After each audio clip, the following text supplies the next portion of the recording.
Greetings, dear students. In this session, we are going to discuss in detail the nature of antigen-antibody interactions and different types of experimental procedures based on these interactions.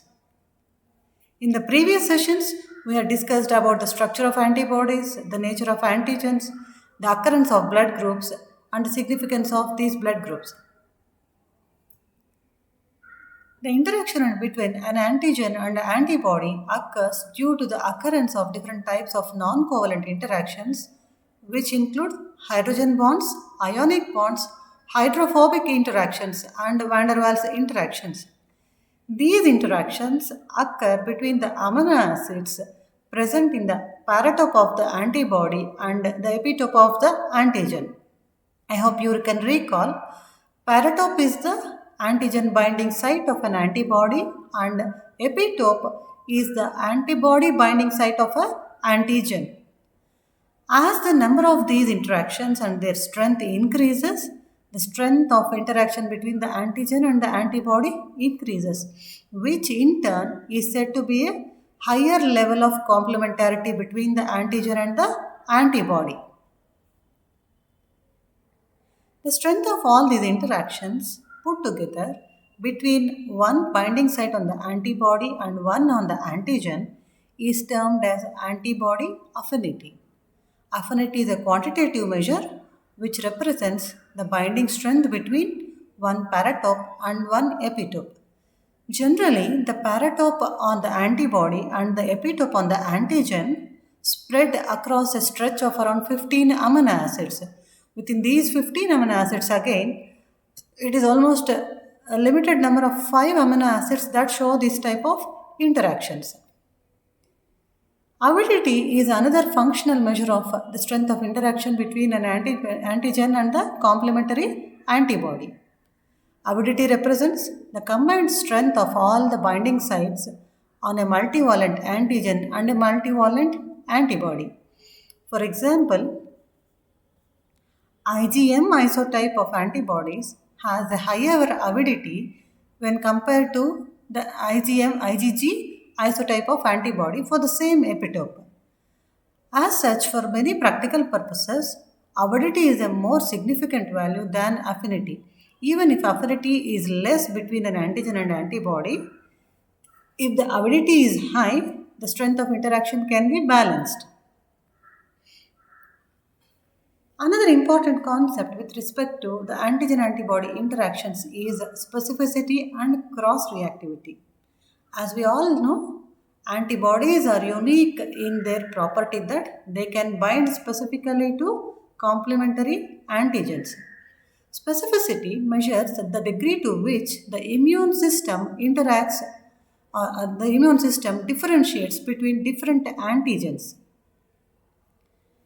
Sometimes, in case two antigens are similar or share epitopes, then antibodies against the first antigen may identify and interact with the second class of antigens.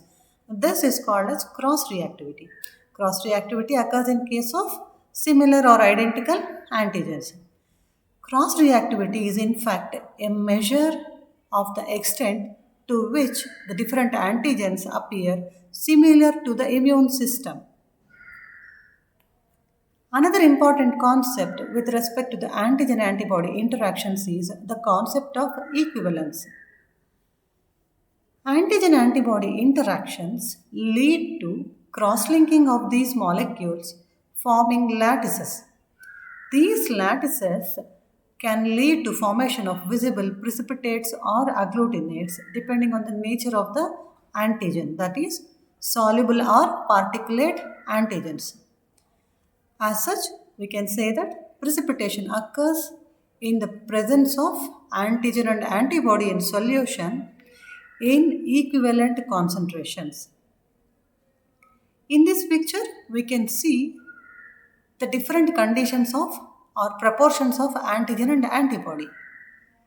So when we have a set of tubes or containers with different concentrations of antigens and antibodies being added, in the beginning, when the antibody concentration is in excess, In the interaction between the antigen and antibody molecules, there is no competition between the antigen molecules for binding to the antibody. As such, lattice formation do not occur. In the similar manner, when the antigen concentration becomes excess, then also there is no competition between the antibody molecules for the antigen. In this situation also, cross-linking and lattice formation does not occur.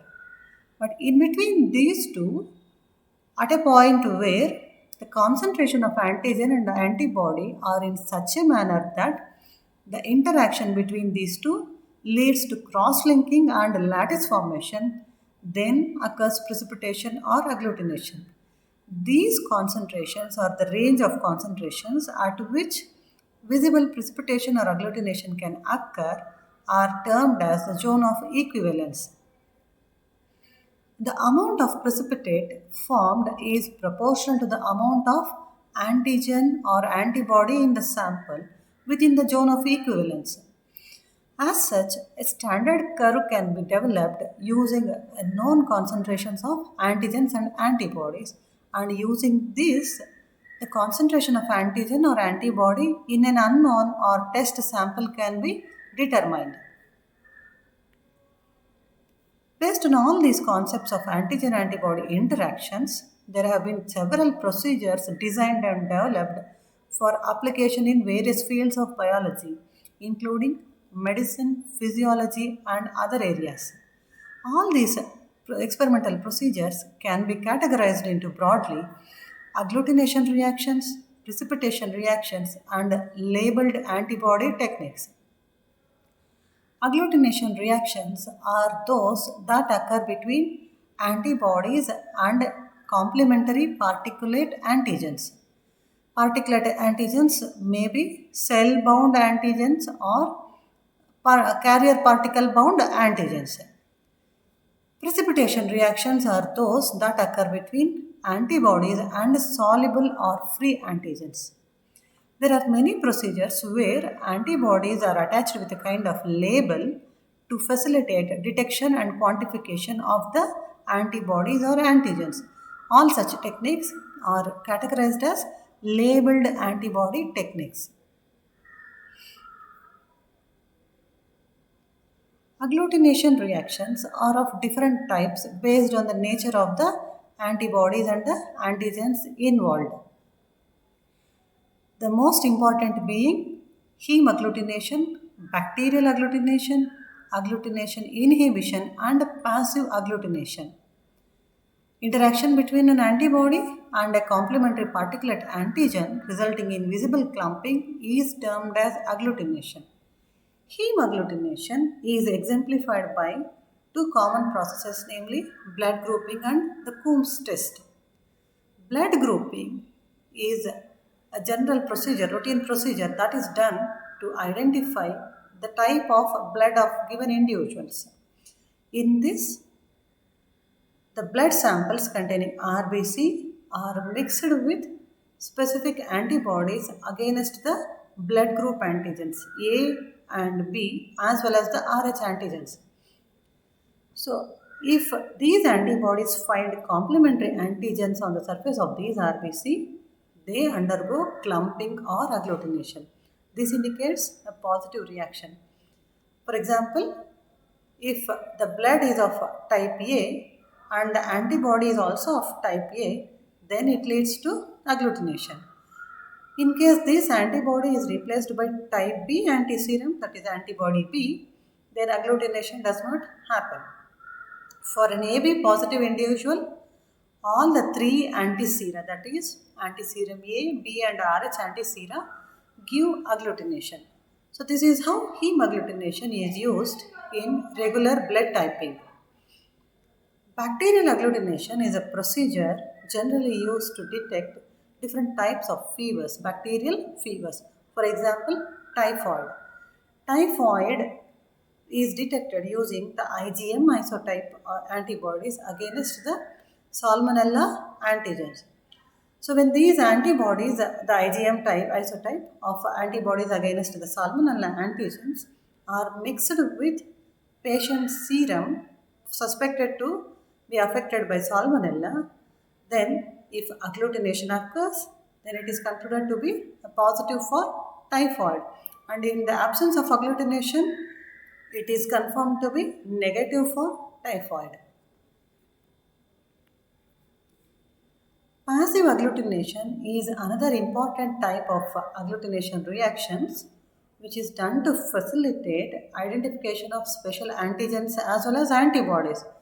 So this can be used or employed to detect both the presence of antibodies and the presence of antigens. In the first example, which is done for detecting the presence of specific antibodies, antigens which are free and very fine in their size are coated onto carrier particles like inert latex beads. When these latex beads coated with the antigen molecules are mixed with serum samples, if the complementary antibodies are present in the serum, then it leads to agglutination. In a similar manner, in certain conditions, antibodies can be coated onto inert carriers like latex beads, and when these are mixed with body fluids or test samples suspected to contain specific antigens or pathogens, then if the complementary antigen or the pathogen carrying that antigen is present in the sample, it leads to agglutination of these latex beads due to cross-linking of the antigens and antibodies. So passive agglutination, this is called passive agglutination since these antigens or antibodies are here used after being coated on carriers like latex beads. Agglutination inhibition is another improvisation of agglutination reactions. Generally, this is widely used for detection of pregnancy as well as detection of drugs or steroids in samples. In agglutination inhibition, the target antigen may be a drug or a steroid or a hormone is coated onto latex carrier beads. When these coated latex particles are mixed with antibodies corresponding to that antigen, it would lead to agglutination of the latex particles.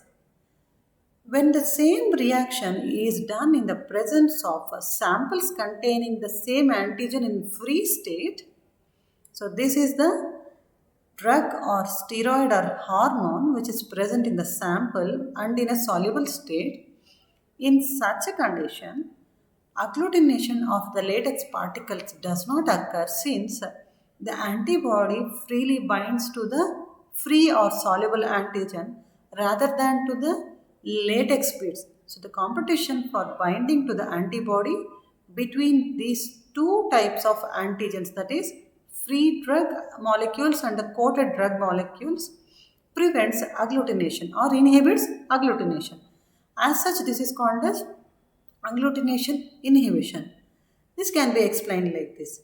Suppose athletes are being tested for the consumption of steroids or performance enhancing drugs, then serum samples or urine samples from those would contain those particular drugs or steroids. So these samples, when they are mixed with, that is either the suspected serum samples or urine samples are mixed with both the corresponding antibody and latex beads carrying the similar drug in a coated form, then if the urine sample contains the drug in which is in free state, then agglutination is inhibited. If the sample is negative for the drug, then agglutination happens. So this gives a confirmation that that individual has not consumed any kinds of drugs or steroids, whereas the second confirms that the individual has consumed drugs or steroids. So agglutination inhibition is very widely used in testing kits for pregnancy and steroid hormone consumption. To summarize, in this session, we discussed the nature of antigen-antibody interactions, which is due to several non-covalent reactions or interactions. The concepts of these interactions, namely affinity, avidity, cross-reactivity, and the concept of equivalence. We also categorized the types of antigen antibody interactions and learned about the different types of agglutination reactions. Thank you.